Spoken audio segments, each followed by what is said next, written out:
On our journey towards a full-scale quantum computer, which is our holy grail, what we're finding is that some of the precursors and some of the breakthroughs that we're building, some of the technologies that are building that are necessary or essential to build a quantum computer, like quantum actuators, quantum sensors, and quantum algorithms, have spin-off technologies. And what we've had is we've had those researchers come to us and talk to us about those breakthroughs and those spin-off technologies.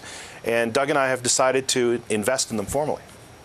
So is the hope ultimately to find companies not like BlackBerry, because we're talking slightly different when it comes to the technology, but companies that can grow the way BlackBerry did? Actually, it's more in the sense that there is all this, there's this buzz around the world that this quantum information science is starting to bear fruit. There's a lot of talk. There's even an X Prize for a medical tricorder like we saw in Star Trek. We've seen many of the devices and predictions of Star Trek come true, from the computer, voice activation and voice recognition, to the communicator in today's smartphones and computers. But the medical tricorder that was used by Bones to diagnose and understand what was happening in the body non-intrusively, without actually drawing blood, that's something that we're kind of seeing that may be possible. You're no longer the co-CEO at BlackBerry, but you are still active at the company. And maybe you can explain to us what it is, the role that you have there right now is, especially given everything else that you're focusing on with quantum technology.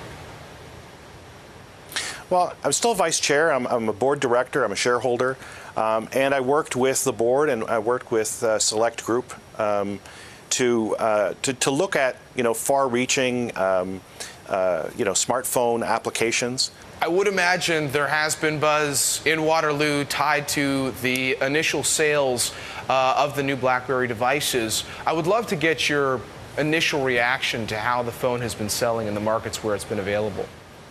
I think there's lots in the press about that. I think there's a tremendous amount of pride in the region for all that RIM and BlackBerry has done and continues to do, and the very proud launch of the BB10 platform. Given the sales, the initial sales of the new devices, do you feel like BlackBerry is set up to be an independent company for years to come?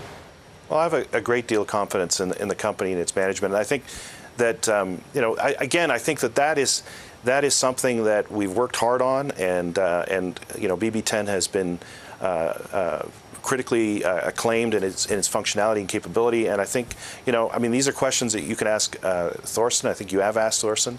He's been fairly public about it. And Thorsten Hines was made headlines this week for suggesting that perhaps the iPhone is a little bit outdated. But people are asking this question in general with the smartphone market, if it's getting that much more difficult to make every new device that much more innovative. Do you think we're reaching a point where it's tough to introduce too much new innovation to smartphones as opposed to other areas of technology? I think we're coming up against what I've talked about in the past. It's called Moore's Law has a limit. As we make these transistors smaller and smaller, we're approaching the size of an atom. We can't go any smaller than that. And we need something new. We need a new technology base, a new breakthrough to build the next value creation cycle with the new breakthroughs, new products and services coming up. And we believe that is very much a quantum-based foundation. Do you have an opportunity to have these kinds of conversations with some of the other leaders in technology? We often talk about Apple versus BlackBerry. Do you have conversations with someone like Tim Cook at Apple about these same kinds of issues? No, I haven't had the pleasure to talk to Tim Cook. And just as far as your own investments, obviously you've still got a lot of your investment tied up in BlackBerry shares.